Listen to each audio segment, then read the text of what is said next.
গৌৰৱে দিয়া ধন্যবাদ নালাগে মুখ্যমন্ত্ৰীক। গৌৰৱৰ গুৱাহাটী প্ৰৱেশৰ পূৰ্বেই আক্ৰমণাত্মক মুখ্যমন্ত্ৰী।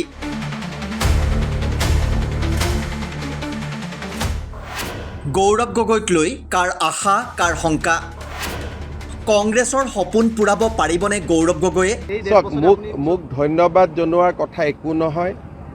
কথাটো হ'ল যে যিজন মানুহৰ পৰিয়ালত তিনিজনে বিদেশী, তেওঁ বিদেশীৰ কাৰণে কাম কৰিব নে স্বদেশীৰ কাৰণে কাম কৰিব? সেইকাৰণে মোক ধন্যবাদ জনাবলগীয়া একো নাই।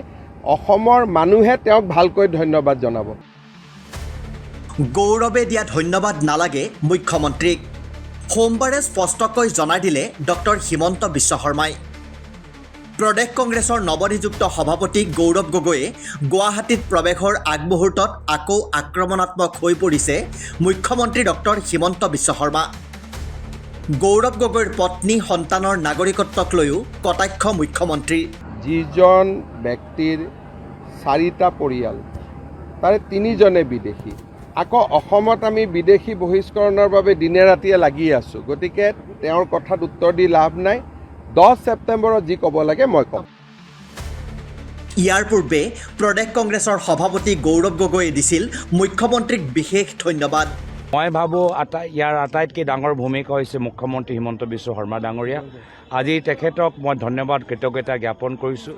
যিদৰে যোৱা 2-3 বছৰৰ পৰা আমাক লৈ ব্যস্ত হৈ আছে, অসমৰ জনসাধাৰণৰ সমস্যা পাহৰি গৈছে, ডিলিমিটেশ্যন, যোৰহাট লোকসভা নিৰ্বাচনৰ প্ৰচাৰ আৰু এতিয়া যে বৰ্তমান কাল্পনিক কাহিনী যে চলাইছে, সেয়া লৈ AICC নিখিল ভাৰত কংগ্ৰেছ সমিতিয়ে এটা বাৰ্তা পাইছে, এটা ইংগিত পালে, যাৰ ফলত আজি এই গধুৰ দায়িত্ব আমালোকৰ ওপৰত জাপি দিছে।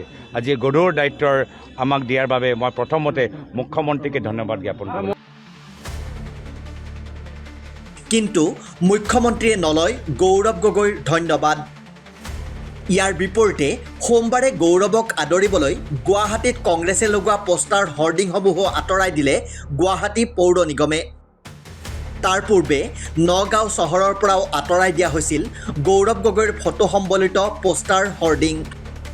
ইয়াৰ পৰাই স্পষ্ট হৈ পৰিছে যে গৌৰৱ গগৈৰ দায়িত্ব গ্ৰহণক মুঠেও সহজভাৱে লোৱা নাই মুখ্যমন্ত্ৰী ডক্টৰ হিমন্ত বিশ্ব শৰ্মা নেতৃত্বাধীন চৰকাৰখনে। গুৱাহাটী পৌৰ নিগমৰ এনে কাণ্ডক লৈ প্ৰতিক্ৰিয়া মহিলা কংগ্ৰেছৰ সভানেত্ৰী মীৰা বৰঠাকুৰৰ। জনসংযোগত ভালকে খবৰ লয়, তেওঁলোকে কোটি কোটি টকা কিন্তু ধাৰ লৈ পেলাই আমাৰ ওপৰত বুজা দি পেলাই কিন্তু তেওঁলোকৰ ফটোবিলাক গিজগিজাই ৰাখাত তাত কিন্তু মিউনিচিপালিটি চকু নপৰে। গতিকে ইয়াত এই কামবিলাক কৰিছে, সেইটো কথা আমি অলপ দুখ পাইছোঁ। এনেকুৱা কৰিব নালাগে। আজি বিজেপি চৰকাৰ আছে, কাইলৈ আমাৰ কংগ্ৰেছৰ চৰকাৰ আহিব, কিন্তু আমাৰ কংগ্ৰেছৰ চৰকাৰ আহিলে আমি এনেকুৱা কাম নকৰোঁ। গৌৰৱক লৈ বিশেষ আশা কংগ্ৰেছ নেত্ৰীগৰাকীৰ। 2026ত গৌৰৱ গগৈৰ নেতৃত্বত দিছপুৰত কংগ্ৰেছ চৰকাৰ হ'ব বুলিও মন্তব্য মীৰা বৰঠাকুৰৰ। গৌৰৱ গগৈ ডাঙৰীয়া এজন অপ্ৰতিৰোধ নেতা, আৰু সেয়ে দেখিছে আপুনি হাজাৰ হাজাৰ মানুহে তেওঁক আদৰণি জনাইছে।